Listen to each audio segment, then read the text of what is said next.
So yun guys, no, we arrive at around 9. Nandito na tayo sa port of Dapdap. Actually part na rin to ng Allen.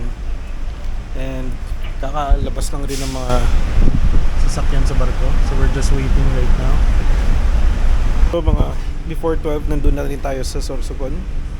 And yeah, we'll keep you posted. Peace out.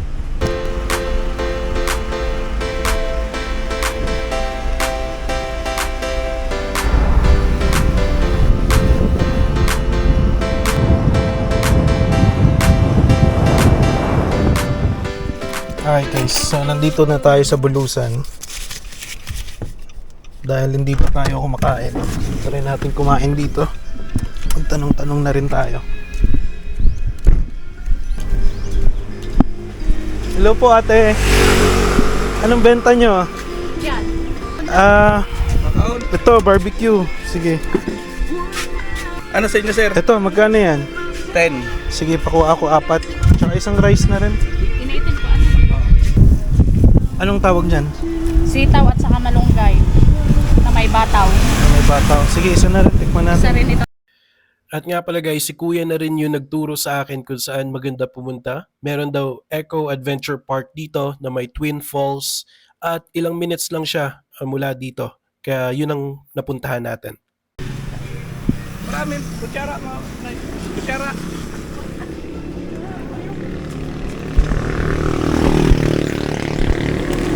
Tapos na sir yung sabaw. Ano to dito? Tipin nga natin to. So yun na nga guys, no, pagkatapos natin kumain, napansin ko na mismo katabi lang ng kainan nila ate, merong parang spring resort.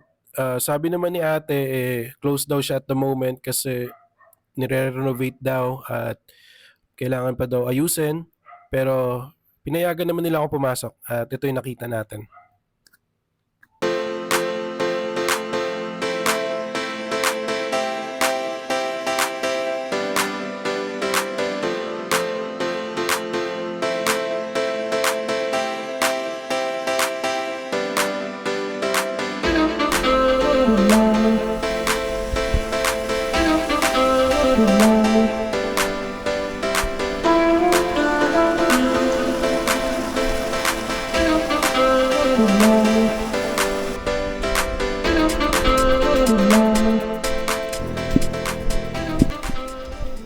Thank you kuya. Thank you po. Ano pangalan niyo kuya? Jan. Jan? Ate, pangalan niyo po? MG na lang. MJ? Ano nga, ano sir, ano nga? Travel Hugot. Travel logo. Oo. Pinakamasarap na barbecue dito sa Bulusan. Punta kayo. Thank you sir. Sa una-una, palugtok. Sige. Sarap ng barbecue ni kuya.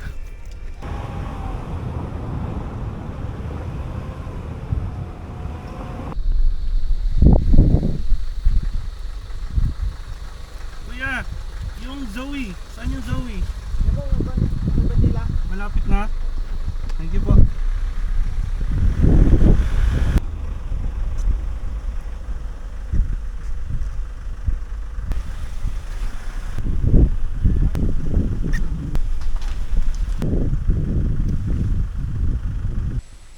Alright guys, so kakarating ko lang nga lang. Nandito na tayo sa Zoe Eco and Adventure Park. Isa sa napansin ko sa lugar na to is ang dami niya mga signage. Bigyan kita ng example guys. Tingnan nyo to. So, hindi ako mayaman para bilhin ang kahapon, pero handa akong umutang makasama ka lang sa maghapon. Hugot of the day. That's what I'm talking about. At marami pa yan. Sa bawat trees na yan, ang dami mga hugot dyan. Let's see. Kita nyo ba guys? Gonna try to zoom it in. That's the falls right there. Try natin pupuntahan yan.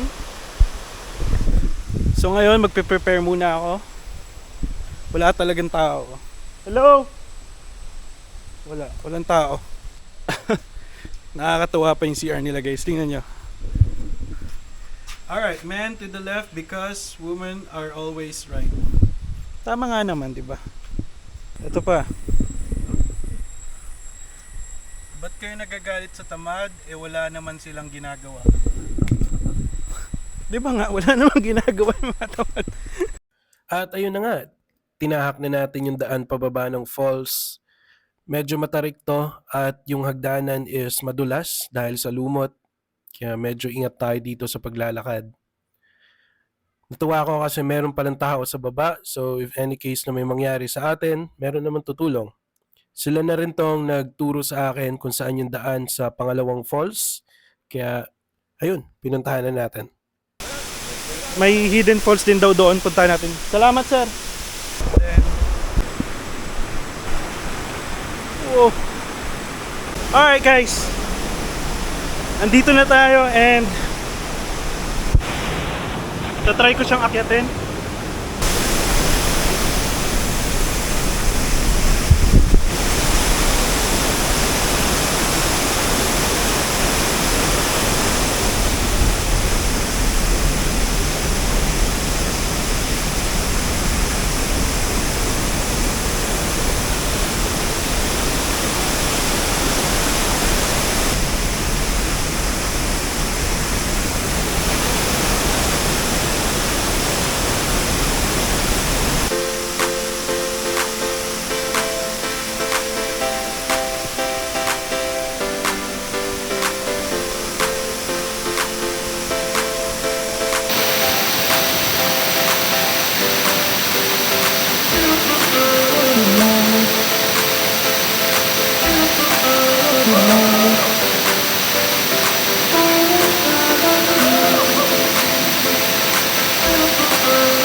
Pagod ako doon.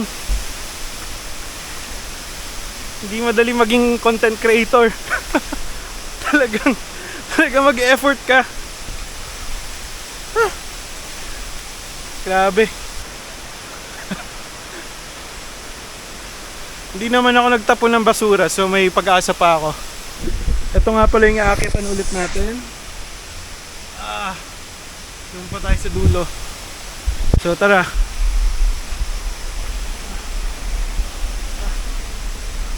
Para makita nyo. Ayan. Pagod. At ayun na nga, nakasalubong natin ulit sila kuya kanina. Sila pala ang mga caretaker dito at inaayos nila currently yung lugar. So yun, umuwi na tayo kasi medyo pagod na talaga ako. Yung mga paa ko nanginginig na at may pasok pa ako at around 10 in the evening. So kailangan magpahinga. Napansin ko lang na medyo maingay sa labas at parang may party na nagaganap. Nung sinilip ko, is meron palang pool dito at mukhang medyo magiging mahabang gabi to. Good luck sa akin. Alright, that's it for me guys. Let's go!